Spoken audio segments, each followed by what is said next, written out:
The Elite Sports and Entertainment Network presents episode 83 of Royally Quacked. Welcome back, hockey fans. How's it going, Cody? I'm doing good. How are you? I'm in my new office. It's not done yet. As you can see, I got my new trinkets. I got me and Timu, and then another Timu, Shigeru, and then I got Iron Man, Boba Fett. I'm more happy with the Star Wars Millennium Falcon right here than the Angels thing. And then when Papa made me our logo out of wood, I have it right here on display. I'm not done yet. I plan on having something here, so it's not just plain white, but no worries. You won't see the ghost of Honda Center walking behind me anymore. You just need someone to put some art there. That's all you need. I have plans, Trent. I have plans. We just literally got into this week, and I got plans. But hey, we already got a comment. Hey, brother Trent, it's Amanda.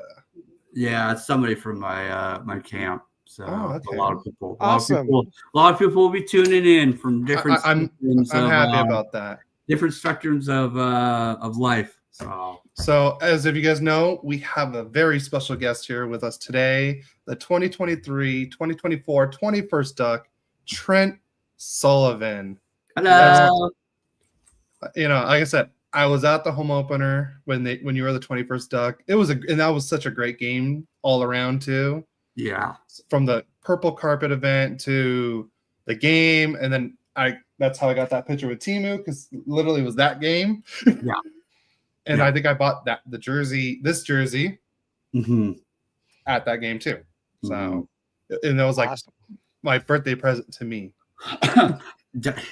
I know that's like the one thing I'll say. It's like I love it, and then now they're like, oh, so I was like, oh, do you want? I was like, I want these. It's like, oh, sorry, you gotta buy those on yourself. Like, I was like, but it's okay. Yeah. Because I save up money for the jersey. Smart. But all right, well, let's get right into Ducks news. All right, so starting today, so Ryan Strome has an upper body injury and will not be playing on the opening road trip. So obviously he wasn't in the game against the Seattle Kraken, which we'll go over that a little bit later. They didn't disclose what the injury was. All we know it's an upper body injury, because we know last week we had that, the funny whole everyone has a lower body injury. Right. And then Ducks goaltender Ville Husso passed through waivers and has been assigned to the goals, which I had a feeling when he went through waivers, no one was going to claim him. Nobody wanted to get a guy that has 2 years and I think making $2.1 million a year. So I didn't think he was going to get claimed. Wow. So, which I figured they weren't. I figured the Ducks weren't going to carry the 3 goalies anyways. Mm-hmm. So, but I do like Ville Husso though. And then just a little extra specifics on Lacombe's contract. It is a flat salary of $9 million each year for the full 8 years, and then it's a no trade clause years 3 through 5, a 15-team no trade clause years 6 through 7. And then the last year, it is a 10-team no trade clause. So, interesting. Yep. And then I got 2 special announcements for. Let's see, I just got to pull up the. Sorry, I should have had this ready, and I didn't. Yes, you should have. I should have. I know I should have. Oh, goodness. Yeah. Shame on Cody. So I kind of helped team up with Mikey from that Sports Dude 714. Mm-hmm. He created the Instagram, and we're gonna make it on, I believe, on all socials, the Mighty Ducks Club.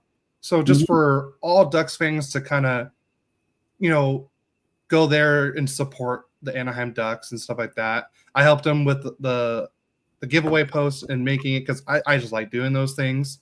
Yeah. But they are doing a giveaway on there. You need to tag one friend that you would invite to the game. You have unlimited entries. You just need to, where is it? Please follow the road. I'm trying to find it. You need to follow both the Mighty Ducks Club, follow Royally Quacked, and tag people, and you need to repost on the thing. So, and then the winner will be announced, I believe. Let's see. The winner will be announced after the home opener game on Tuesday, October 14th. So you have until then to do this. So that's announcement number 1. Announcement number 2. Let me pull up TikTok because I can't find it on Instagram for some reason. Right, I'm on the right. Should we play the Jeopardy theme? No, we're not gonna do that.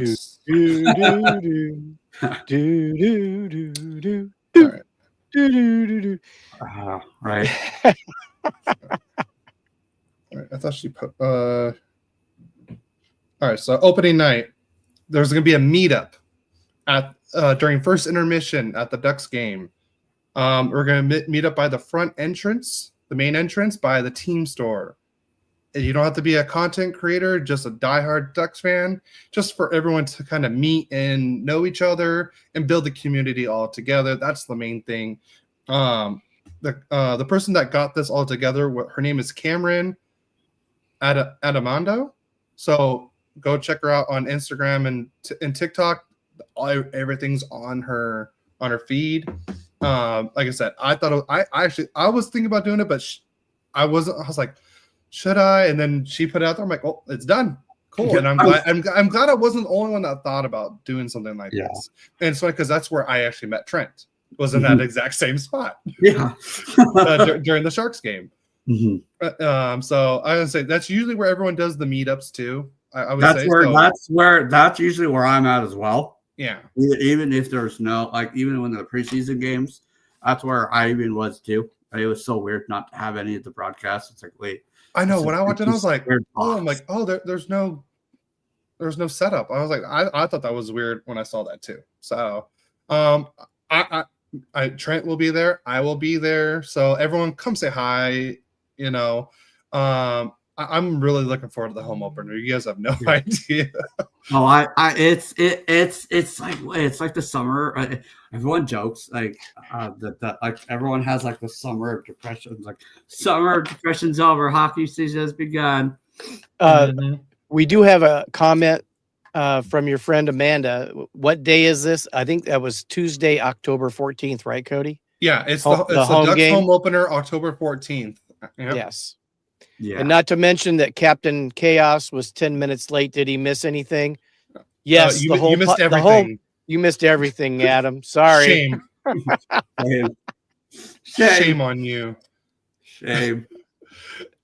So are we ready for Kings news? We are ready for Kings news. And just something I was going to mention at the start and I forgot. I do believe, and I could be wrong, that we're the only rival podcast in hockey that I know of. Not that I know that the Puck podcast with Eddie and Doug, they are rivals with the Ducks and the Kings, just like Cody and I are, but they talk about hockey in general, right? Not specifically about their teams. So Correct. That's what makes us different at least. So let's get on to Kings news.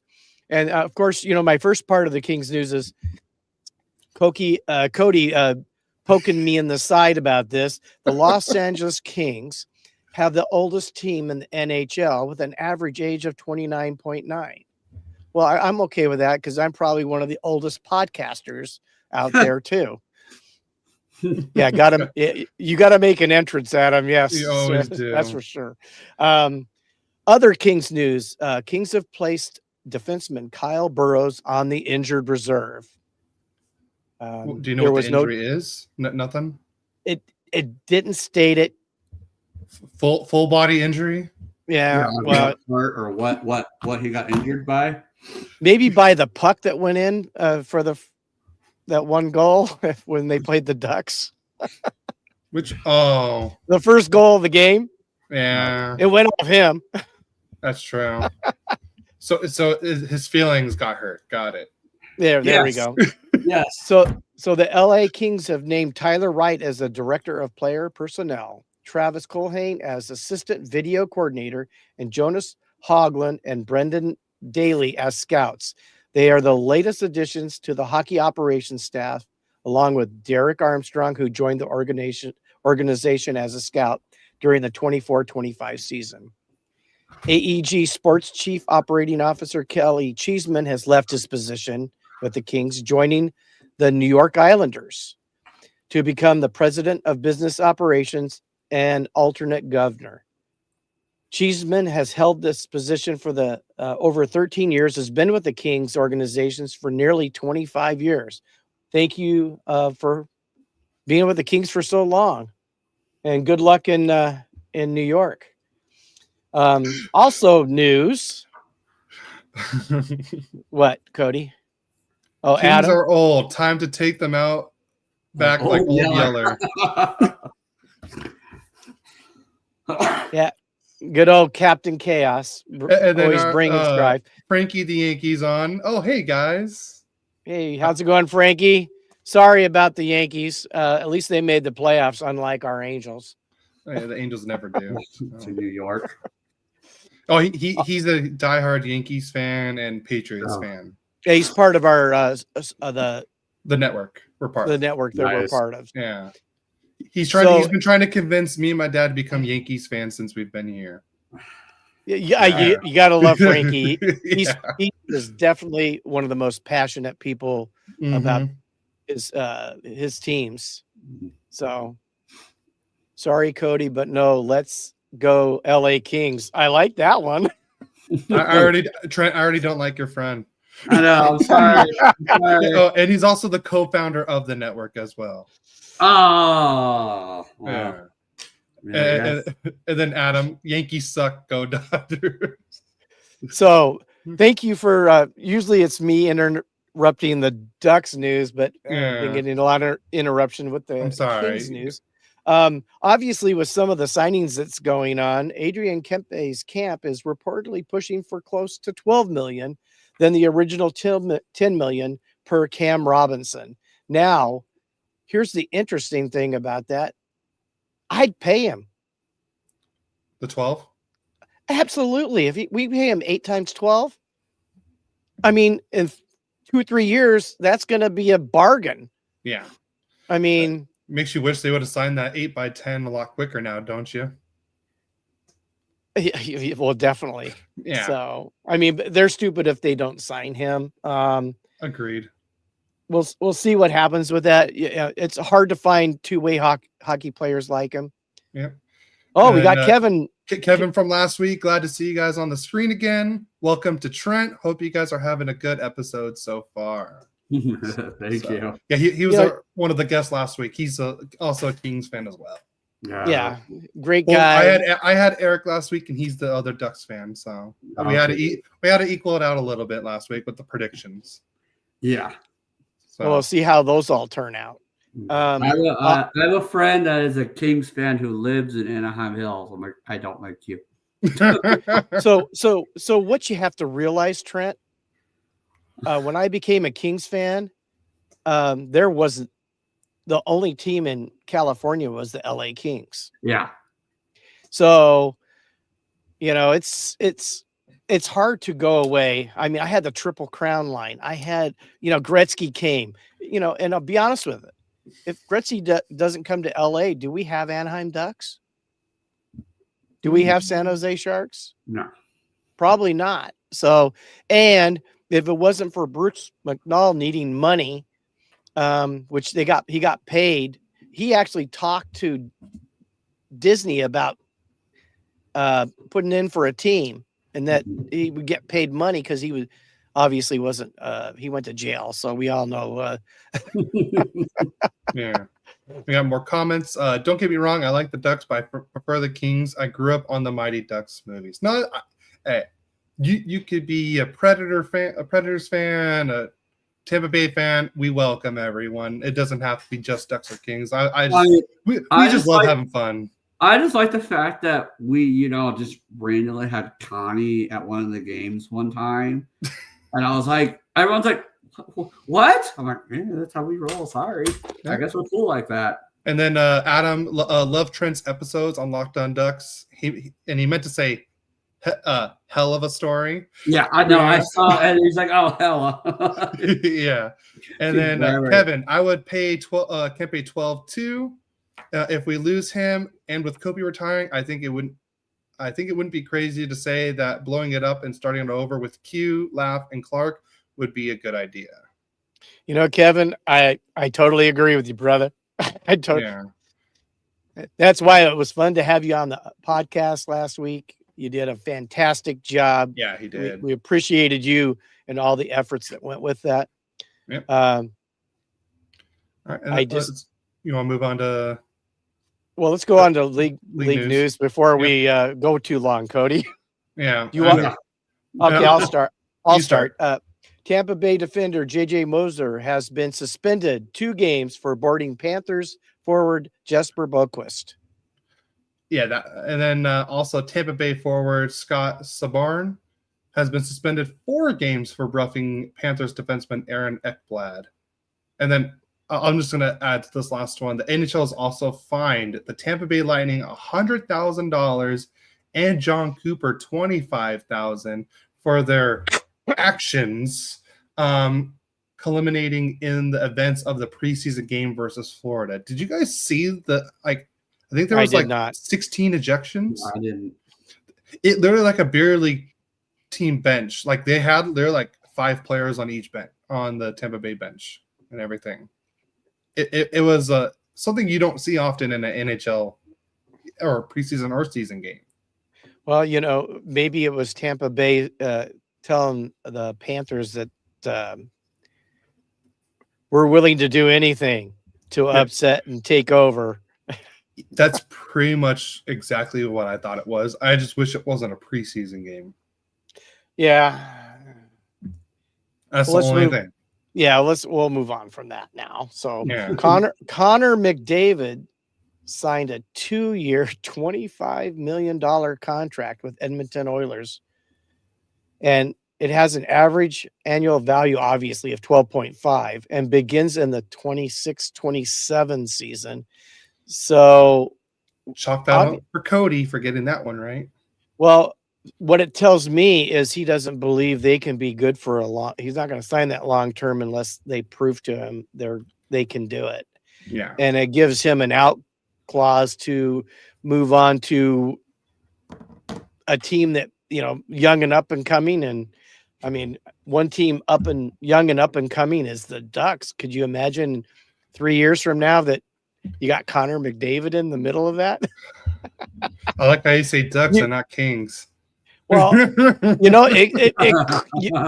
what right now it doesn't look that way. Obviously, we're already old, right, Cody? From what you said, but but the Ducks are didn't pretty young. say it. Somebody else said it. I just put it in the note. Okay, let's get that right. Let's get that right. Okay, but honestly, what a steal of a deal for Edmonton to get him at the exact same annual value as he is now. So what is that? What does that really tell you? He wants to win. Like he wants to help Edmonton win that cup. I can totally respect that. I do too. I mean, because honestly, I would, if I was him, I want to win. It's just if you're ever been an athlete, you want to win. And he's sacrificing to win. So yeah, but there was actually more signings that the Oilers did. That same day they signed defenseman Jake Wallman to a 7x7 deal, 7 years, $7 million contract extension, and that starts next season. Yeah, we got a lot. It's exactly what Adam says. It's an ultimatum: either win or lose me. Pretty much, yes. Agreed, Adam.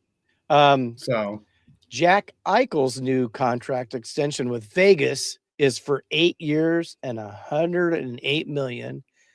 So actually, the number 2 pick in that draft, where Connor was number 1, he's going to make $1 million more a year for a few years before McDavid gets his $20 million somewhere. Yeah, exactly. So $13.5 million. Honestly, I think he could have gotten more, but I think he took that just so the Vegas can stay competitive. That's how you win. Yeah. I call it the Tom Brady effect. Because did he ever be the top money earner ever? He always took a friendly deal so they could still win. And how many Super Bowls did he win? 7? Man, does not remind me of that. 7 out of 9? 10. 10? He lost three twice. times? Yeah, twice to Giants and once to Philly. Oh, okay. Yeah. That's still 70%. Yeah, that's crazy. All right, next up, the Winnipeg Jets have signed forward Kyle Connor to an 8-year, $12 million AAV contract extension, and that deal begins in 26-27. So a lot of these top people that were going to be free agents at the end of the year are all gone now, just like last year and the year before that and the year before that. And here's another thing. The Oilers have signed Matthias Ekholm to a 3-year, $4 million AAV contract extension, and that also begins in the 26-27 season. So they're trying to solidify their team. Yeah. For at least the next 3 or 4 years. Yeah. So. And then the Blackhawks have signed UFA defenseman Matt Grzelcyk to a 1-year, $1 million contract. He was on a PTO with the team during preseason. Hey, man, I was supposed to be on PTO yesterday, and all the call-outs. But that's a different PTO. I know. I was just having fun with it. So you got NHL franchise valuations, Cody. That must be notes you have. Yeah, I got the picture right here. Do you guys want to take a guess on who is the top value? Then who's the number one value franchise in the NHL? I would say easy. Toronto Maple Leafs. The Toronto Maple Leafs are number one. You want to guess who's? Can you guess the top 5 real quick? Montreal Canadiens. They're number 3. Trent, you have any guesses? I'm gonna give you a hint. Just think original 6. Oh, original 6. Oh, geez, original 6. Rangers. Pick the Rangers. Trent picked the Rangers. I'm not very good with the teams. That's the worst part. I love hockey, but I don't know the teams. I don't know. You can tell it to me. You're fine. Hey Trent. Say New York Rangers. Go ahead. Say New York. Is it the Rangers? I don't know. The Rangers are number 2. Montreal is number 3. Adam says Chicago and Detroit. Detroit is right now 1, 2, 3, 4, 5, 6, 7, 8, 9, 10. 10 is Detroit. Chicago is 7. Boston is 4, and yeah, I saw. I saw that. Oh, where is it? I would guess Blackhawks. Boston is number 4. LA Kings are number 5. Woo! The Ducks are on the bottom 4th of it at just under 1.6 billion. So you have Toronto at 4.25 billion, Rangers 3.65 billion, Montreal 3.3 billion, Boston 3 billion, and the LA Kings at 2.96 billion. God, we lost by 0.4 billion. Yeah, to Boston. It's funny. So this is the only time you guys are able to beat Edmonton. Edmonton has a value of 2.76 billion. Yay! We finally win something with Edmonton. Okay. All right, and then here's just a straight salary dump kind of trade. The San Jose Sharks have acquired the contract of Orion Ellis and a 2026 conditional 6th-round pick from the Philadelphia Flyers for Carl Grundstrom and Artem Guriev. And Ellis has not played since November 2021 due to injury. So is he done? Yeah, he's pretty much done. Okay. Okay. Yeah, he hasn't played since 2021, so he's been on a. Even a blind squirrel finds a nut. Adam, are you speaking from experience? That is experience. And then you want to do the next one, Dad? The Bruins announced they're retiring Zdeno Chara's number 33 on January 15th, 2026. About time. Oh, yeah, I know. I was gonna say he's been retired for a few seasons now. God, what did he play till like he was 44 or something like that? And he never really. Oh, about the Kings beating Edmonton and the value. Yeah, the season's just getting started, Adam. We'll see what happens. Until the first round. There's a lot of people predicting that the Kings would beat him right now. So I'm not sure. Everyone had that last year, and that turned out great for you. Well, we'll see what happens. All right, and then do the next one. I'm gonna look up Zdeno Chara real quick. Okay. Vegas has placed Alex Pietrangelo on season-ending LTIR. The team can now exceed the cap by his full cap hit of $8.8 million. Move approved by the NHL, the NHL Players Association, and the player. That's required to be able to do that. All of them have to agree to it. So that means he's not playing this year. No more coming back in the playoffs, with $30 million worth of players and like Vegas has done in the past. Yeah, so the last year of Zdeno Chara, he played 72 games for the New York Islanders, and he was 44 years old. What can I say?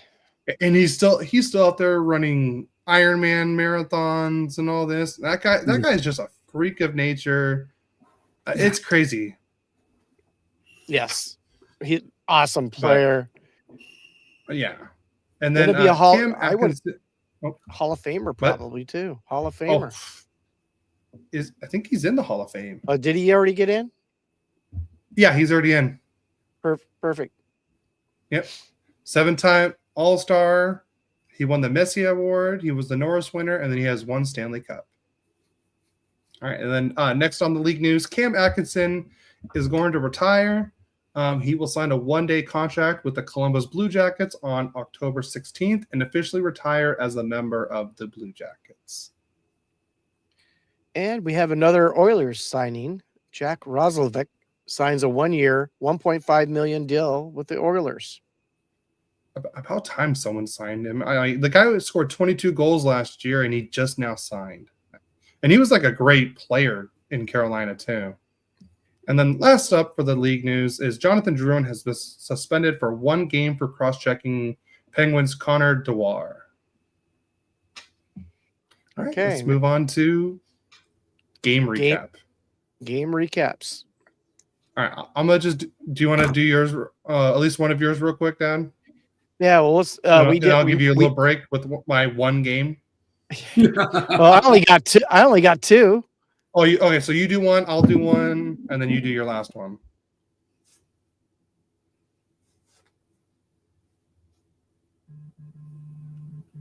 You're muted, Dad. I can't hear you.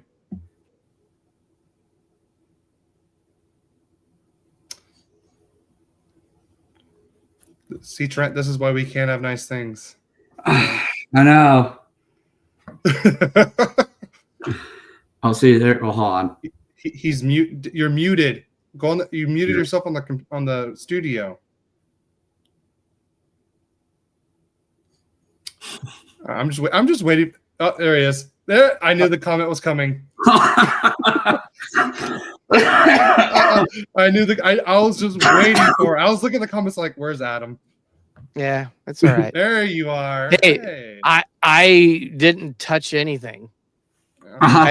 That's what my mom says all the time. I didn't touch anything. I was like, great.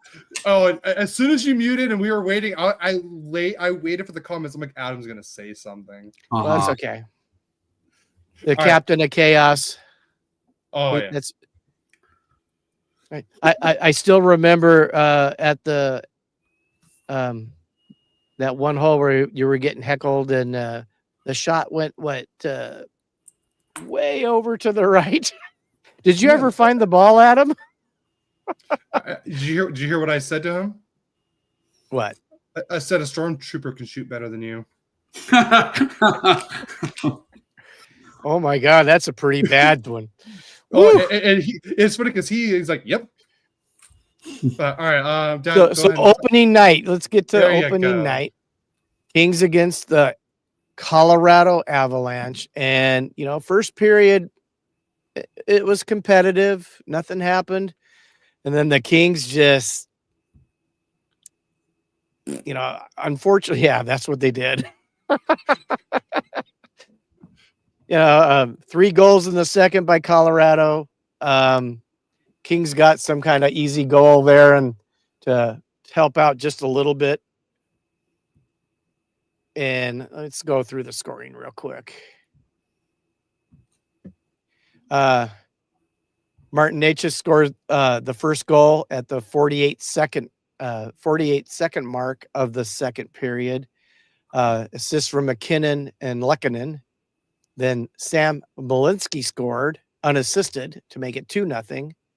And then Arturi Lehkonen scored his first from Makar, his first, and McKinnon his second, which made it 3-0.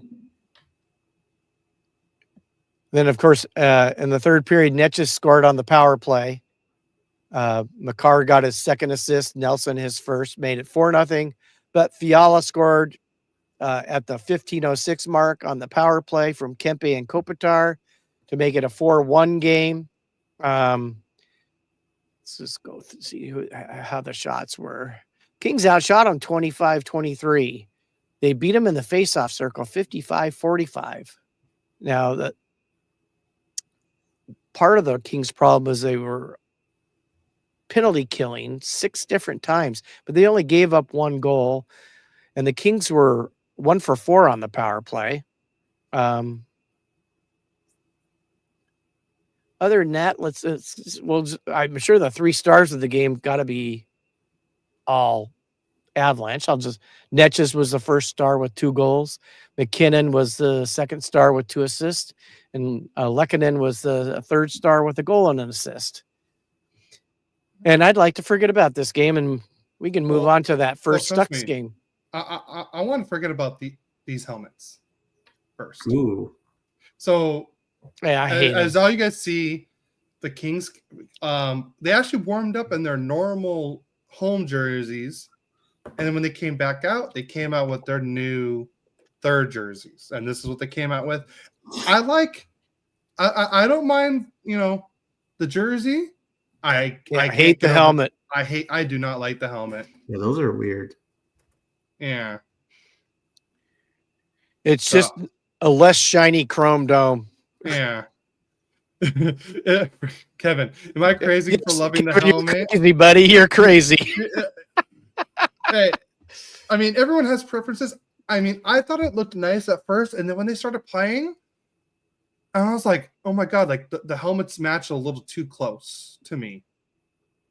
Like, I think this would be a better matchup, like maybe against the Ducks that wear like the orange helmet, or the Sharks with their teal helmet or the Canes with their red helmet when they, but I'm like, I don't like it. Like I love now, Dad, I know you wanted the foreign blue and gold, and I think that would have been the way better choice to go with, but I don't mind this. I just wish they would have stayed with the matte black helmet, and I think it would have been perfect. Well, when you have a third jersey, you want it to be more, not so much the same. It's a lot the same to me. I don't think Turcotte likes it either. Just look at that face. Yeah, really. and Adam, did you crash into the boards and hit your head? You like the helmets? Hate the jersey? Really? I'm just the opposite of that. I'm the opposite. I'm like, no. That's okay. Everybody can have an opinion. Yeah. Some of us are just a little better at it than others. So were you done with your recap for the first game? Yes. You know how shocked I didn't see is the Harmonic Queens didn't come back. I thought they would have came back for the opening night for you guys. Oh, the Korean. Yeah, the Harmonic Queens. So, all right, we'll start with our game, and Trent, of course, you can chime in. All right, the Ducks went on the road to Seattle for the first game of the season, and it started off very strong. Great opening 20 minutes. Unfortunately, Seattle did get the first goal at the 2:21 mark on a wrist shot from Vince Dunn, but about 2 minutes later, Beckett Seneca, in his NHL debut, scores his first NHL goal with assist from Mason McTavish. What a great play that was. For a kid who had I'm like, dude, it was going bananas when we were watching it at Brewery X. Like, dude, I wanted to go to Brewery X so bad. For that kid to have his first NHL goal in front of his parents, so awesome. In front of his mom and sister and stuff. I'm like, dude, that's got to be like mind blowing. Yeah, and so I'm gonna just say this: after the first period, shots on goal, Seattle 5, the Ducks 17. That was nuts. Yeah, and the only reason it was a 1-1 tie after one was because of Joey Decord. We got goalied in the first period, and then second period, Mason Marchment scores his first of the season to make it 2-1 at the 3:50 mark. So now it's 2-1 Seattle after 2, and then Jared McCann scores the lone goal in the third for his first of the year, and we got a final of 3-1. Like I said, we played a great opening 20 minutes and then just completely fell off after that. Yeah. We did have 12 shots in the second, but Seattle had 11. And in the third period, when you're down, you should not be getting outshot by twice the amount. The Ducks had 7 shots on goal. Seattle had 15. That should be the opposite when you're down. So the final shots on goal was 36-31. Face-off percentage, we're still iffy on the face-off percentage. We lost 54 to 46. Power play 0 for 1, but the penalty kill was 2 for 2, so that's good. The penalty kill looked great. Hits 24-29 in favor of Seattle. Now here's the big thing: block shots. The Ducks had 7 block shots. Seattle had 26 block shots in that game. So we were getting shots off, but we just got to get the shots through. So the Ducks fall in the season opener in Seattle, 3-1. There was just a couple bad defensive mishaps that led to the Marchment goal and the McCann goal. The first goal, Vince Dunn, just a great shot, and Dostal got screened. But the other two, just horrible defense. And in honest opinion, I don't think Dostal had that great of a game either. I thought he was a little rough in that game. I don't know what you saw in that game, Trent. After like the second, I kind of like went and started talking to people afterwards. I watched the first and second, but then after the third, I was like, all right, I went and talked to people, and I was like, Trent, I was just like this. I know. Watching it like I went with my brother-in-law and stuff, and he's more the analytical, statistical guy. And I'm like, I wish I could be more analytical, a little bit more, just so I like how like Jake and Felix from Crash Upon, they're so good at the analytical stuff, and everything. Like I wish I knew understanding what everything was, but I'm more of a visual person, anyways. Yeah. I don't know. It's so funny. I'm a diehard Ducks fan, but yet I don't know squat about statistics or our players or how good they play. But I'm more about, oh, hey man, how's it going? You're Trent. You're a vibes guy. Okay, you're vibes. And honestly, we need people like you. The one thing I gotta say, it's like now it's been 2 years past. I'm like, now they're like, I'm not even, hey man, how's it going? I was like, hey Trent. I'm like, are you talking to me? Like me, right? Like there's like a million people who love these guys. And then I was like, they're like, oh, like because they did, there's an event where like you get to go meet the players and get the autographs and stuff. And Kilhorn was like, "Hey, bro, hey man, how's it going?" I was like, hey, "How's life?" I was like, "Did Alex Kilhorn ask me how I'm doing?" I'm like, "Dude, this is nuts." So again, yeah, that I am. I'm more the vibes that I'm going, but yeah, if you ask me about anything, I'll look at you like, "Are you asking me?" All right. So, and then the three, I didn't even go over the 3 stars. 3 stars of the game. McCann was the 3rd star with 1 goal. Mason Marshmit was the 2nd star with 1 goal. And then Joey Decord was the number 1 star with only 1 goal given up and a .972 save percentage. Yeah, you got Decord. We got decorded. And then real quick for Adam, the jersey's way too plain. I'm not a fan of the crown, but I'm also crazy because I want the Ducks to go to the orange chrome dome. I don't want an orange chrome. I wouldn't mind seeing what it looks like, but I'm not a fan of. I'd rather them go to the matte orange look. But I like the matte black the Kings have. Yeah, I do like the crown logo. I do like, but I wish they would have done the forum blue and yellow. So go ahead and talk about your last game, Dad. Okay, my last game, very next night. The Kings have a very tough schedule. I mean, they're playing 3 really good teams in a row.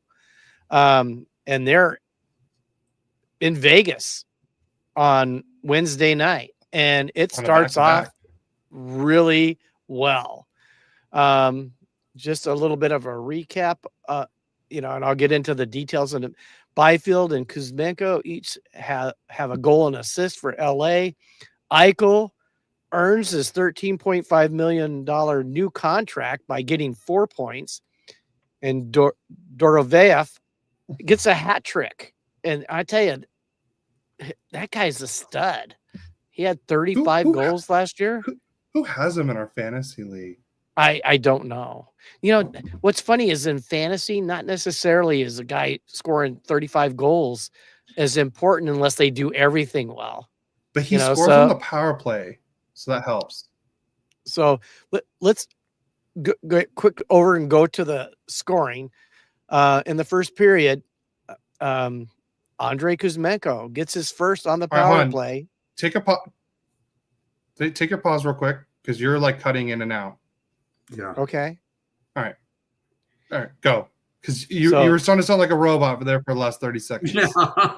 Sorry, I couldn't tell. I hear myself just fine. No, you're fine. That's why I was like, wait, stop. So Andrei Kuzmenko on the power play gets his first at 4:41 of the first period from Kopitar, his second assist, and Fiala his first to give the Kings a 1-0 lead. And then Quentin Byfield gets his first unassisted to put the Kings up 2-0 at the 11:57 mark.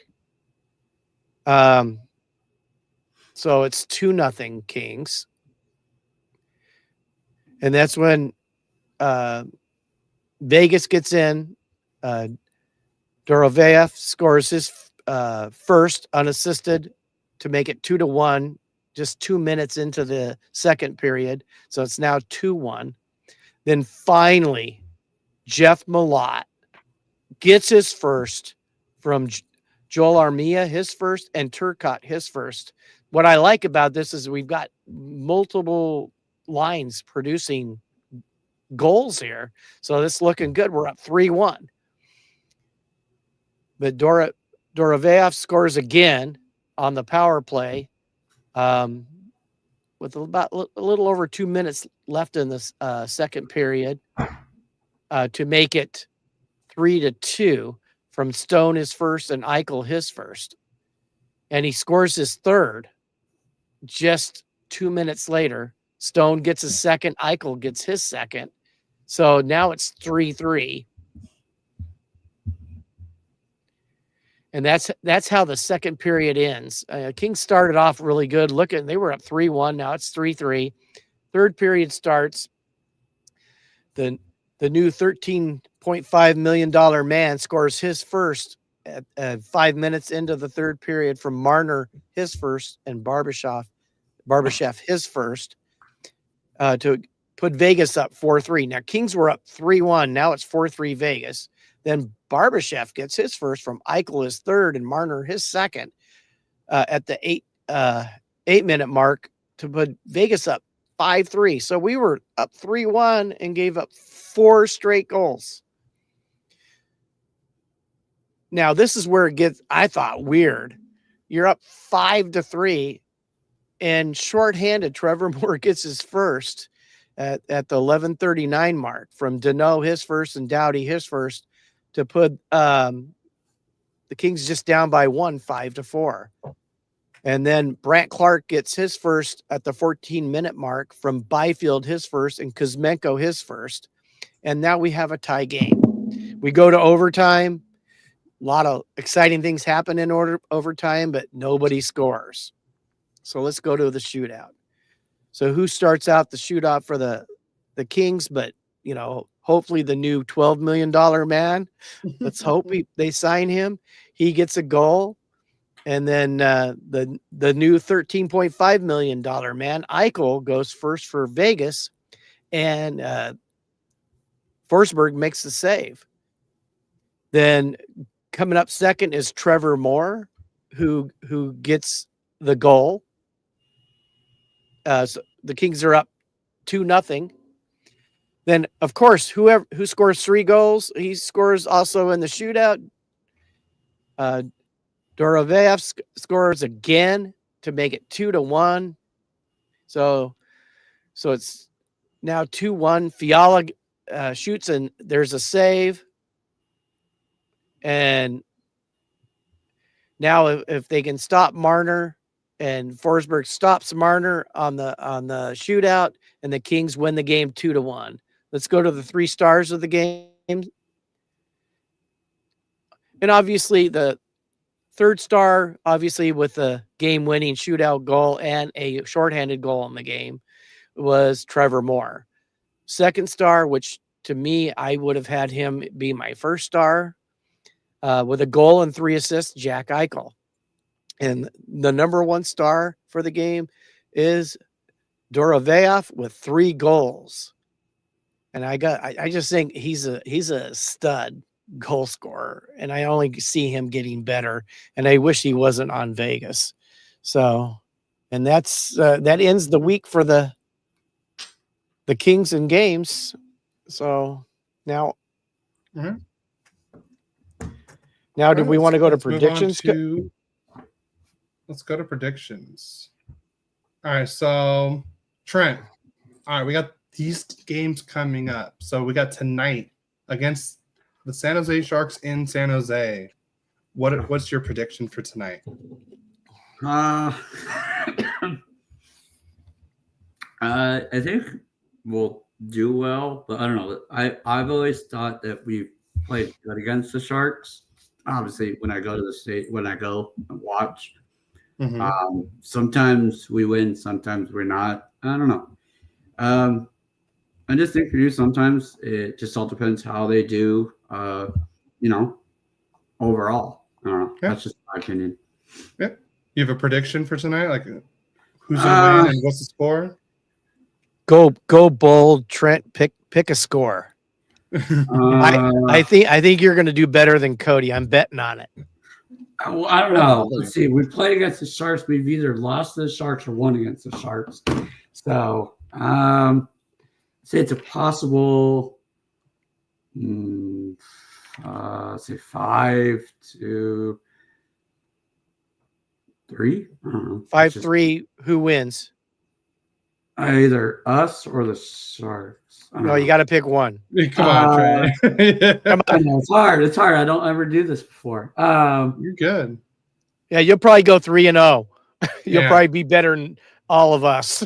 I don't know. I'd say maybe us. No, I'd say maybe us, but then there's a possibility of them coming back. So I'd say okay, I'm going to go. Trent, you go bold or go home. You're going 5-3 Ducks. There you go. I'm sticking 5-3 Ducks. There you go. How about you, Cody? I'm going 4-1 Ducks on this one. I'm going All right. 4-1. And then the home opener, Trent. Oh, we're gonna either we're absolutely gonna win this. That's either gonna be we've won every home opener, so I think that's our sweet spot. The Penguins, man, I would see a 4-2 win at the end. 4-2. 4-2. Okay. I'm sticking with it. I'm saying 5-2, and we all get chicken. I like it. So I'm saying 5-2 on win for the Anaheim Ducks. And then Thursday, home against the Hurricanes. Oh, I'm thinking us. I would probably say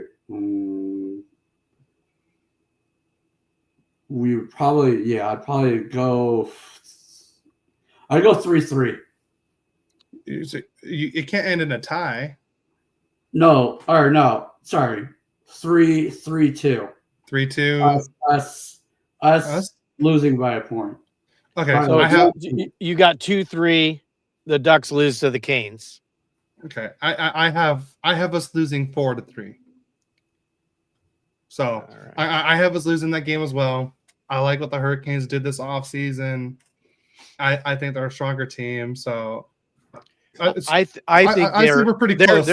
They're one of the favorites for the Stanley Cup this year. Yeah, I'll believe it when they actually win more than one game in the Eastern Conference final. Yeah, well, we'll see. I think they're one of the favorites for it. I mean, doesn't mean they're going to win. Yeah. Right. So. And then, Dad, you want to go?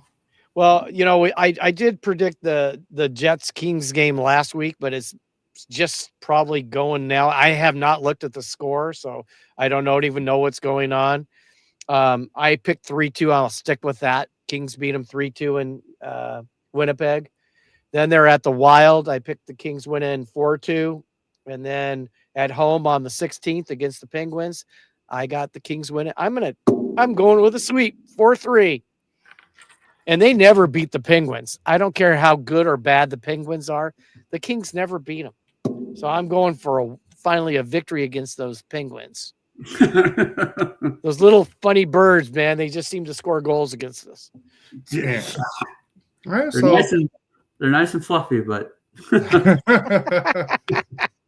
so all right, now we got our predictions done. Trent, I want to hear. Let's tell everyone your story. So I'll start before I read it off. I have a whole. I'm going to make this shorter than it's supposed to. Hi, I'm Trent Sullivan. I am the 2023-2024 21st Duck. If you don't know what a 21st Duck is, it's somebody they pick who has a great backstory, does a lot for the community, and gets to basically be a celebrity for the day. Get to go on the ice with the team. You get to basically be one of them for a whole day. Your name is on the roster. Literally, that's the only thing I don't have a picture of that. That's the one thing that was super cool is my picture was on the roster and had my name, my number. Obviously, I didn't have statistics, but it was super cool to have just your picture on the, on the wall, on the jumbotron and stuff. And for those who don't know what that is, you're basically a celebrity for the day. The whole day is all about you, and then after that, the whole season is all about you're well known, you're famous in a way, and I'm 2 years out of my season, so and still people to this day come up to me and they're like, "Hey man, how's it going?" I'm like, I don't know who they are, but I think it's just awesome. Yeah. It's an awesome thing that I didn't even know was even a thing until my year. So I'm going to read off some things that I've written down so people can understand who my story is, and especially for myself as well. Good afternoon. Actually, good afternoon. It's almost 11 o'clock. Good day. I know. Good day. I'm lucky to be here today to share my story. Growing up and lived every day with health issues, complications, hospital stay surgeries, seizures, pneumonias, RSVs, viruses, and most recent emergency colostomy surgeries was in 2023. I can't forget to mention blood draws, tests, CT scans, MRIs, annual heart catheterizations, biopsies. There are too many to share. So maybe I don't know anything different, but I'm here today because of my donors. I have 2 donors, by the way, not 3, 2. My health challenges actually started in the first few hours of life. They discovered I had a hole in my lungs, and each time I took a breath, the air escaped into my chest, which was pressured into on my heart. It led to discovery of my heart defect, which is known as the tetralogy of Fallot, or the 3 word is TOF. It's a medical term. I was transported to CHOC, where I spent 3 additional weeks in the NICU, which is basically they take care of those who are in the very rare cases. I was one of those, solely relying on 2 different types of ventilators. This allowed my lungs to recover so I could eventually breathe independently. Over the next few months, my cardiologist at the time made a life-threatening mistake that led to my congenital heart failure. I ended up in the PICU at CHOC Hospital, where I was put on ECMO, which is a heart and lung bypass machine. Right. I was on ECMO for 10 days before receiving a heart transplant on December 10th, 1993, I was 5 months old at Loma University. So that's a little bit about, my heart is from Chicago. It was transported the following day. My family and I have always been grateful for, the donors, and we've always celebrate my anniversary in December every year. I do a separate day by myself just to remember the person who had passed away to give me my life. So I'm happy to share. In 2023, I celebrated my 30th heart transplant anniversary party with 200 friends and family, which included Ken French and Guy Bear for the Anaheim Ducks, that was nuts. That was a surprise. Well, that was the thing. They're like, oh, it's like, because I invited Ken French and Guy Bear. I was like, I want them to come and this and that. And I was like, but then I go, I was like, I never heard a single thing. So I'm doing all my stuff. And all of a sudden I see Ken French and Guy Bear. Go ahead, Garrett. So you were the 21st duck, and you got the first duck ever to come to celebrate your anniversary. That's awesome. Yeah. I mean, because he was the first pick in the expansion draft. I know. That's what all my friends are like. Dude, you got Guy Bear, the guy who played for the Anaheim Ducks, almost what? I think Guy told me how long ago. I was like, dude, I know. I'm his oldest team. Fast forward a few years. Although a heart transplant saved my life, I have learning disabilities as a consequence of it. Memory is not the greatest. Knowing what's right from wrong, sometimes I don't understand. Sometimes I need to get told twice instead of one time. My heart transplant was indeed a gift of life. An infant in Chicago. No, sorry. I was rereading back, but my heart transplant is basically a gift. Yeah. I mean, walking miracle. The people tell me all the time. They come up to me. Yeah, I know. I've been told for 32 years that I've been, fast forward to my teenage years. Immune suppression medicine was to prevent, rejection from my kidneys. Just after my 18th birthday, I was officially put on kidney transplant list of August of 2010. So you understand, being put on a list for a donor, it could be exciting, and it also could be nerve-wracking. And it also could be, I've learned to not keep my expectations low, just because of everything that I've been on. Given known how long it would find a match, I was luckily maintaining without dialysis. Most kids with kidney transplants need dialysis. So first call was in November 2010. We were super excited, but unfortunately, made to find out I wasn't a match after all, which you have to have a certain way to match for the donor and the recipient to match. It has to be a certain thing. So fortunately, the first time was not a match, which was sad. And then I learned the lesson. I told friends all about it, and then all of a sudden it didn't happen. So I'm like, okay, learn from that. While my mom was going through the process to be my kidney donor, because what she was trying to do, she received a second call in the morning on February 15th, 2011. So day after Valentine's Day. My birthday. My dad's birthday. It's my birthday, Trent. February 15th is my birthday. 15th. Yep. Nice. So now we know. Yes, that's something in common. Now I know. A special day for both of us, Trent. Exactly. 12 hours later, within 12 hours, I was confirmed to be a good match and was sent into surgery. I was successfully received my kidney transplant early hours of February 16th of 2011. This was my second gift of life, donated by the young adult whose organs went on to saving multiple people's lives that day. So not just mine. There's a heart that was donated, a liver that was. That person basically gave up their life to save others. My first and second cousins both have had kidney transplants. And it's amazing how many kids nowadays need a second or a third. Oh, they weren't even kids.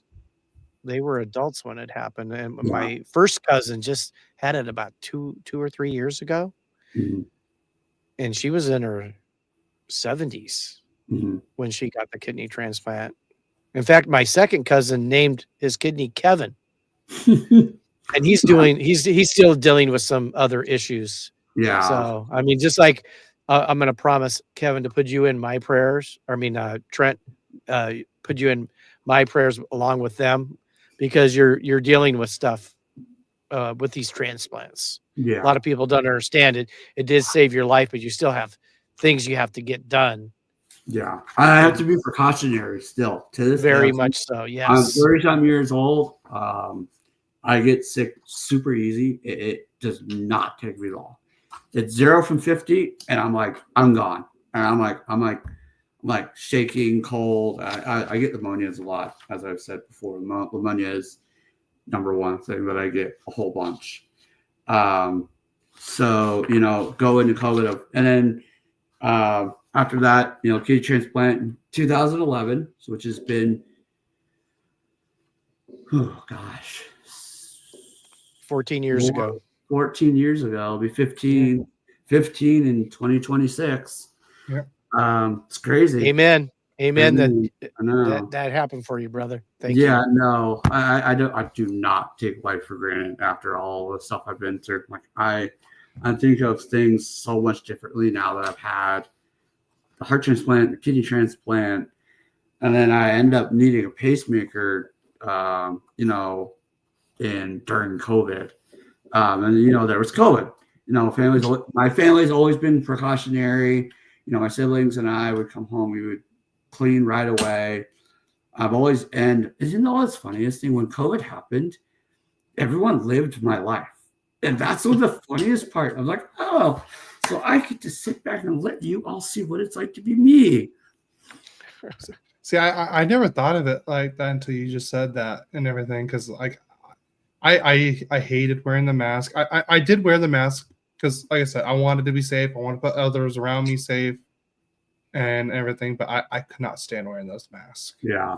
Well, it's funny is I wore N95s even before people started doing it in COVID. It's so I've worn N95s on an airplane, doctor's offices. those are the only 2 times I'll wear it, Yeah. But if I got sick as a kid, I end up in the hospital. That's very common with transplanted people. They just go straight. It takes them 5 to 7 days to recover. Yeah. The worst part is, in 4th grade, I got the influenza.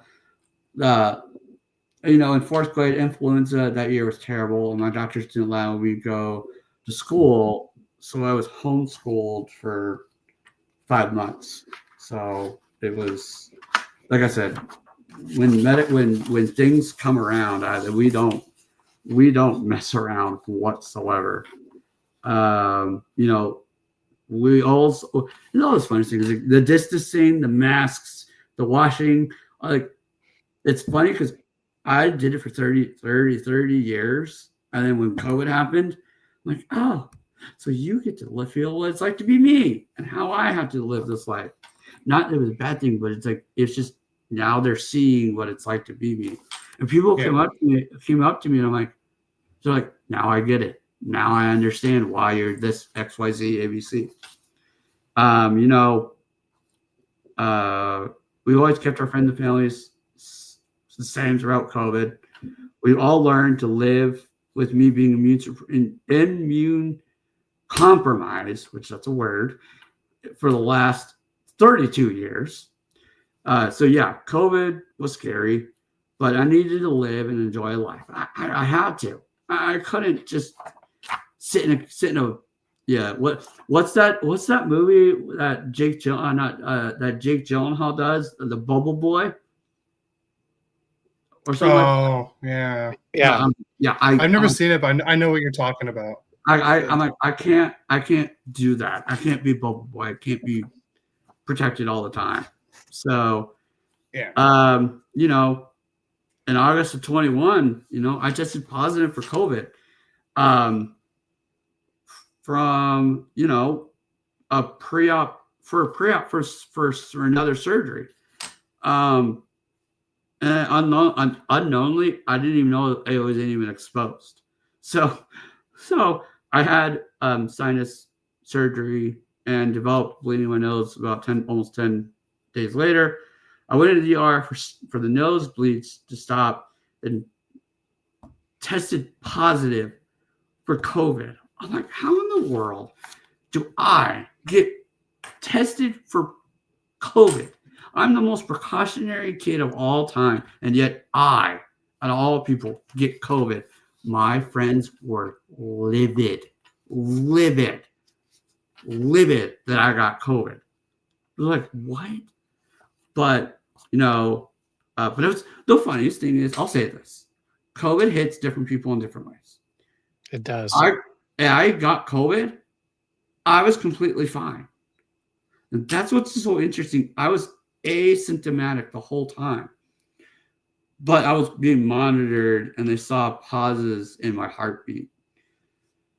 They admitted me and spent over 2 weeks in the COVID unit all by myself. I can do things by myself to a certain extent in the hospital, but my mom is my advocate 100%, even if I'm old. Even if my mom's old and I'm old, she's still going to be my advocate. That's what I want people to understand. You need to advocate for yourself and you need a person to advocate for you. Yeah, it's important. It's important. We live in a world where it's important to have that stuff fixed and set. Anyways, for the first time, I was actually spent alone by myself in the hospital in a COVID ward, and without my parents, my friends, nobody to come see me. Nobody. I basically felt like, experiment X, at that type of thing. But due to COVID restrictions, I relied on FaceTime calls, phone calls, social media. This included calling my parents, when the doctors came in, discuss, my care and disabilities or my possibilities of a pacemaker. Said 2 months later, I received a pacemaker implant. Said I've now had, I'd say this is 3 years now. I've had a pacemaker now for 3 years, and this thing doesn't need to be checked for another 12 years. This box that I have 2 leads, and one's just 1%, and it's so crazy. So, and this, I don't have to get it fixed. I don't have to have it repaired or I don't have to have a new one for another 12 years. Oh, that's nice. Yeah. That'd be awful if you had to do something all the time with that. So the surgery I had was very invasive. Like the scar that I have is like about this small, but they had to go in a difficult way where my doctor said like, I can't do this again. So it's like, thank goodness that this happened. He's like, so jump May of 23, I had abdominal pain. I went to the ER for abdominal pain. 3 days later, I underwent an emergency colostomy surgery, which is basically to take part of your stuff, part of your colon, take it and make it into a colostomy bag.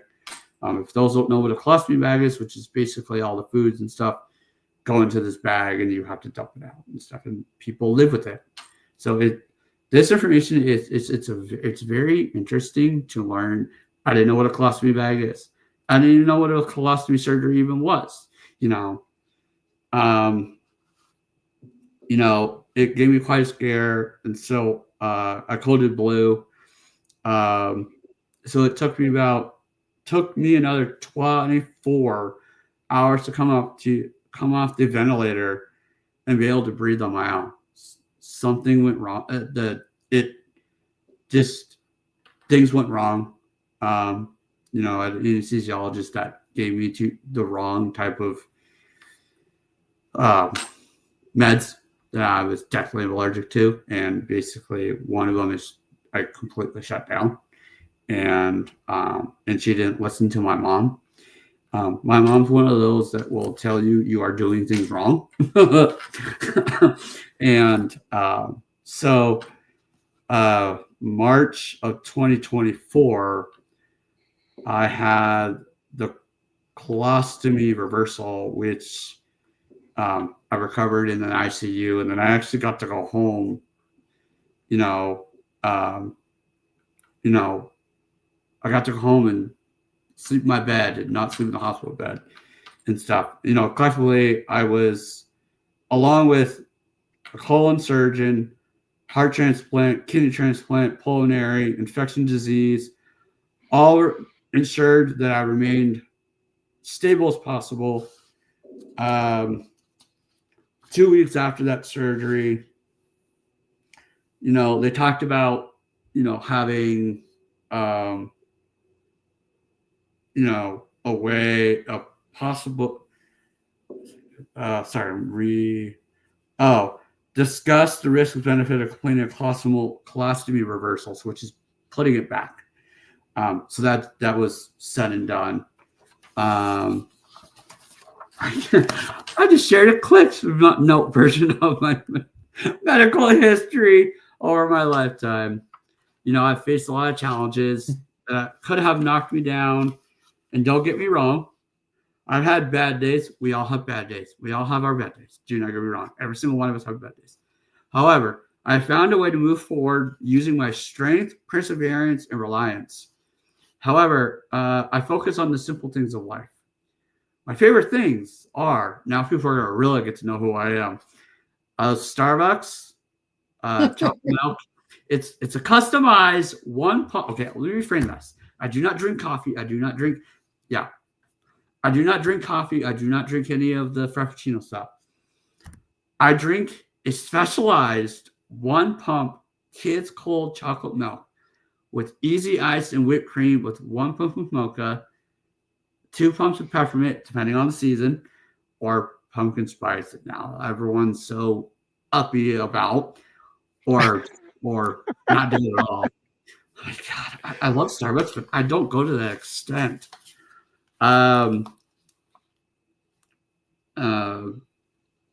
Chocolate milk, watching my favorite TV show.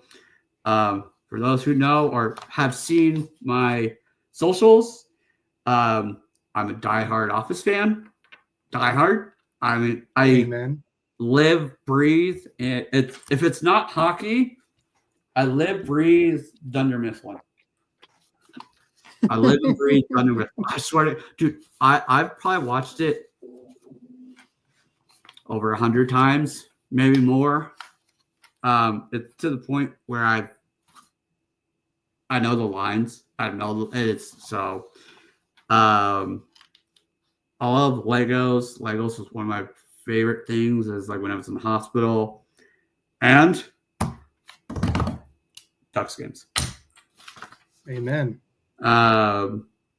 Instead of focusing on ongoing roller coasters on my health challenges, I've learned to go with the flow, such as adapting and adjusting to all the new doctors and nurses. We've changed all my care to UCLA during COVID-19, which is so funny. COVID-19 nowadays, it just feels like a blur. It's so nuts. More as a family, we have faced setbacks and found ways to focus positivity while dealing with negativity. Helen Keller once said, "Alone, we could do so little. Together, we could do so much." Which is, I mean, it's so true. Yeah.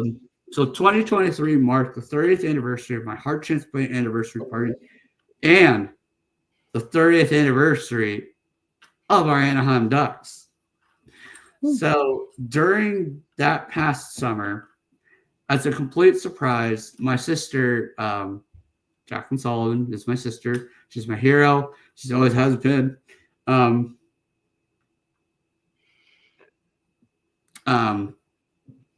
stuff. Nominated me for, as you can tell under my name, the 2023-2024 21st Duck for the Anaheim Ducks season. I have gone to many games with friends and family and loved watching Ducks for as long as I can remember. I'll put it this way. Mike Babcock was my childhood neighbors.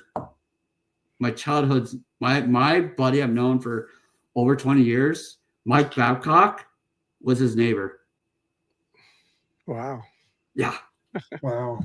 So yes.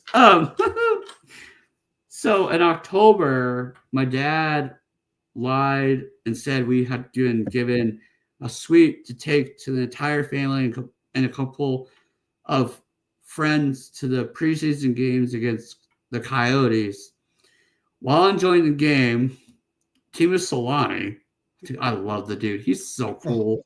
I know. I love the fact that like you have a picture of him. Like, I love the dude. He is such like down to earth dude. I don't know how to. Dude, I went to his restaurant. It was so cool. We did too. I know, dude. It was. My sister-in-law pulled some strings, and we got to sit in his personal. That's where we sat too. Yeah, we got to sit there too. It was dude, very good steak. But he was not there, unfortunately. I was like praying. I was like, I put it on my Twitter. Like, Timo Solani, I'm going to your restaurant. Could you please show up? But the funniest thing is talking about Timo Solani. Timo Solani walked up to me and said, "Hi, Trent," and showed me a photo. I ran into Timo Solani at this event in Arizona. It's called Barrett Jackson Car Show. It's a car show about collectible cars. Out of all of thousands, I'm talking thousands, maybe hundreds of people, I see Timo Solani in this crowd. I'm going like this. I'm like, there goes Timo Solani. And I'm like, no, it's not. I'm like, yes, it is. So I go up to him and be like, hey, man, how's it going? And so I never heard, and then never saw him ever again. So it was super cool to have that moment with him to talk about, hey, I saw you a couple years ago, Barry Jackson. Did you buy that car? I was surprised and taking it all in as he handed me a custom jersey and shared that I was the next 21st Duck for the 2023-2024 Anaheim Duck season. I've never been able to play sports, but I feel so honored to be selected as the 21st Duck of the Ducks program. So I found out that I had to go on the ice. They're like, so do you know how to skate? I'm like, no. It's like, well, it's time to learn. You're going on the ice a week from tomorrow. I'm like, okay, cool. So my brother and I was like, we'll take you and stuff. Dude, the whole experience has been it's way too long now to talk about it. But dude, I gotta say, it has been one of the greatest and biggest life-changing things for me. And obviously, Cody, I know you see it over social media and stuff, and you've seen it, over that. But dude, the amount of stuff that just being a part of the Anaheim Ducks has given me, basically, going to the games is like something I thrive. I love. And I don't know. I can go on and on and on. But do you guys have any questions about like the 21st Duck stuff, or you got questions for me you want to ask that I can try to answer for you? Or no, you said so, like, you answered a lot of the questions just from your story and everything like that. And like I said, I've known about you since they announced you. I saw the video with Team Solani giving you the jersey and all that. So like I said, I have followed you since that you were announced as the 21st Duck. Yeah. So like that's why I wanted to go talk to you when that was my first time. I think I saw you once before, but you were talking with people. I know that's a funny thing. That's what I was saying to Kyle. Dude, I've actually never met Cody before, but I've followed you since my season, and that's what's the funniest thing. It's like people will come up to me like, "Hey man, I think I saw you at the game the other day." It's like, well, why didn't you come and say hi to me? Like, well, I'm not gonna bite, Yeah. And so, a few things that I want to add is like, I was on national television. I was in the news. I was in the newspaper. I mean, I have never seen my phone blow up in notifications in my life. JoJo and them, they honored my brother Grant on Cancer Fight Night, and stuff. And so, and then like another mark was the fact that, 2023 was my 30th birthday. The Anaheim Ducks 30th the Anaheim Ducks 30th anniversary, which is a big deal. My 30th Heart Transplant anniversary party. So it was like the 30 year for me. And I'm like, I don't think I'll be able to top that at all.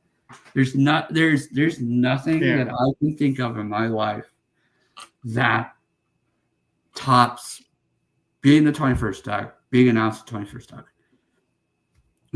Being told, saying, "Hey, I want you to tell us your story." It was like the fact that that I was picked to be the 21st Duck has been, God, I love it, man. I wouldn't have changed it. A little back, quick thing is, I didn't even know about it. The only people that knew about it were my mom, my dad, and my sister, and my brother-in-law. Because obviously my sister was the one that got called by the foundation, said, "Hey, by the way," first phone call was like, "Hey, your brother's a runner-up. second phone call saying, "Hey, your brother got picked." Oh, that's awesome. Wow. That's awesome that you got picked. That's awesome. It was. I think once they saw it, it was funny. One of the foundation people I'm friends with now said, "I read your story." I was like crying while walking to give it to the other people, and so I think that's. And she's like walking and crying. I was like, "I'm sorry." She's like, "No, it's so good." But Trent, but you have such a great story, and I love how you live life and how you handle yourself with everything. You're so outgoing, like you want to be around like us Ducks fans and people and stuff like that. I guess I love that because like when I came up and talked to you, you were so welcome and everything, and I it was such a pleasure meeting you, and I'm glad I actually finally. I was like, okay, here's my chance. There's not a huge crowd around him. He doesn't look. I'm like, I gotta say hi to Trent and stuff like that. So, well, that's the funny thing is I met Kyle for the first time too. Oh, I thought you knew Kyle already. Dude, I've never met Kyle. I've never met Kyle. Dude, I met Kyle for the first time too. I'm like, dude, I know who you are. I've seen your stuff, but I've never ever met you. And that's where I'm like, people are like approaching me at the game. I'm like, I've never ever. It's so hard. But yeah, dude, I met Kyle and you was like, oh, but dude, to end it all, man, just. It was a blessing in disguise for me to be the 21st Duck, to be part of something that now is my life. Yeah. I live, breathe hockey. In a joking way, it's like I said, I should just build a bedroom in the rafters and just come down when it's game season. I'll be your roommate, Trent. You and I will just be roommates at the Honda Center on the top where all the things are. Yeah. But yeah, no, it's the Ducks won that night. Frank the Tank was started the game that night. I mean, everyone knows the whole story about that night. Ali Lozoff interviewed me at the end with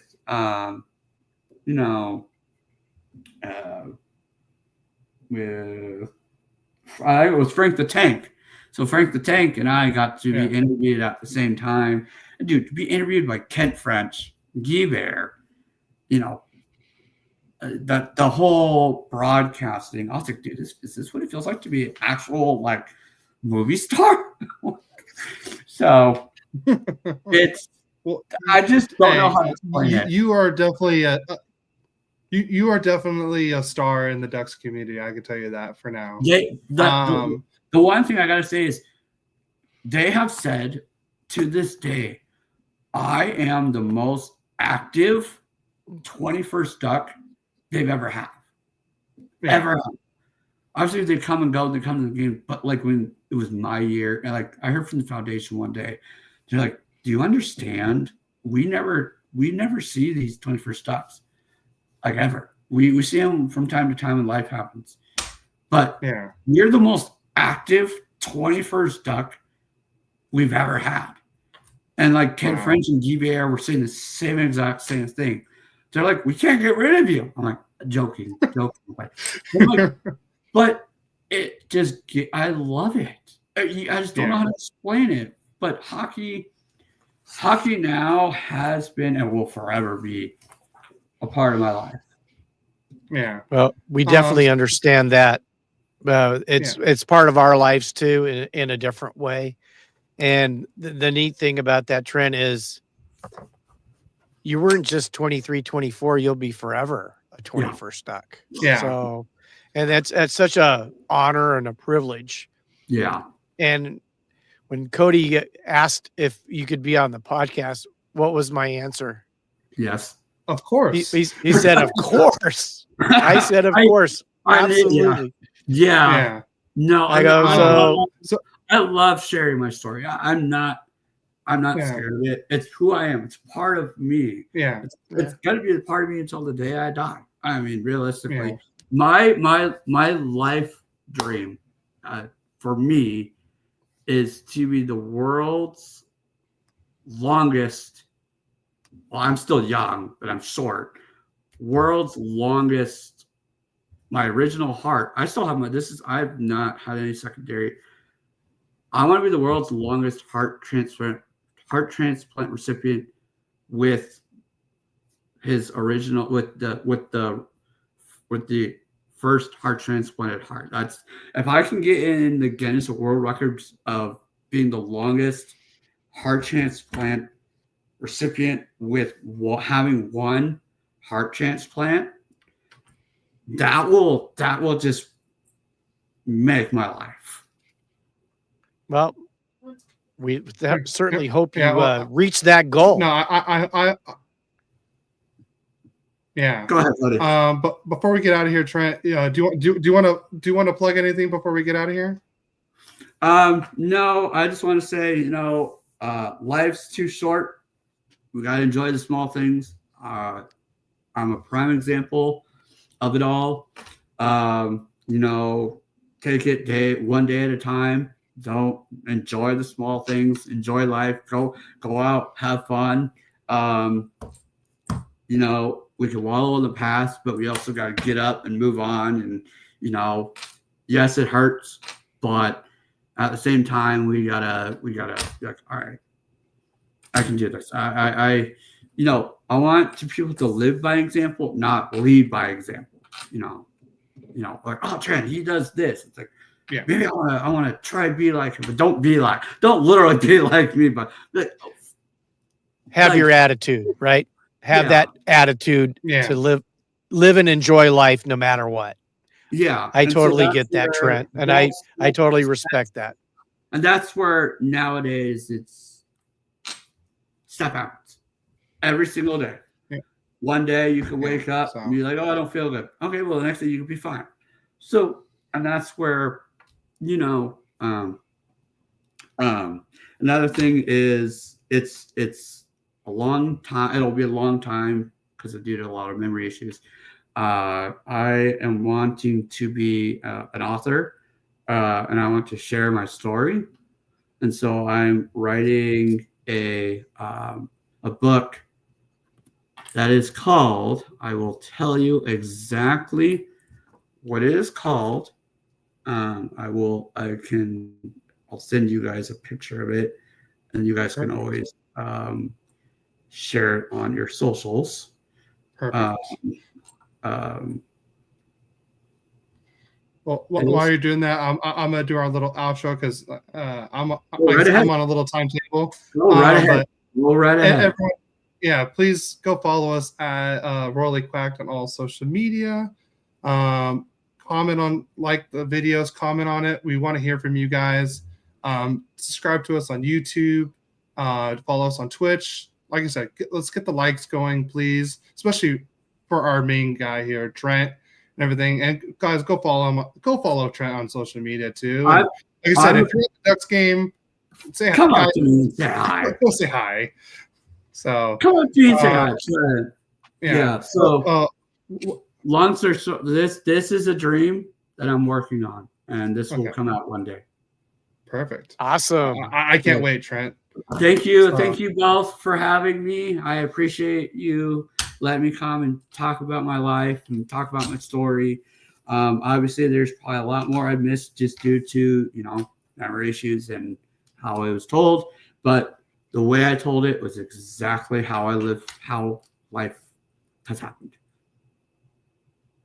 That's awesome. So, all right. Well, thank you for coming on with us, Trent. Like I said, such a great story and everything. Thank you. Thank you, both. Cut out. Cody, you froze. Cody froze. Oh, there you are. Back again. Yeah, I'm having internet issues. So, but I'll definitely see you on Tuesday, Trent. Yeah. I'll definitely come by and say hi. Yeah, I will be. I'll be in between the broadcasters and the taqueria, tequileria, whatever it's called. Yeah. So that's where you'll find me in every intermission. I just don't know about Tuesday because it might change, but I will be there no matter what. All season long, you can find me right next between the team store and the food thing on the right-hand side of Taqueria. So sounds good. So, all right. Well, we'll see you everyone next week on Royally Quacked, and just remember, let's go Ducks And go Kings, go. Huh.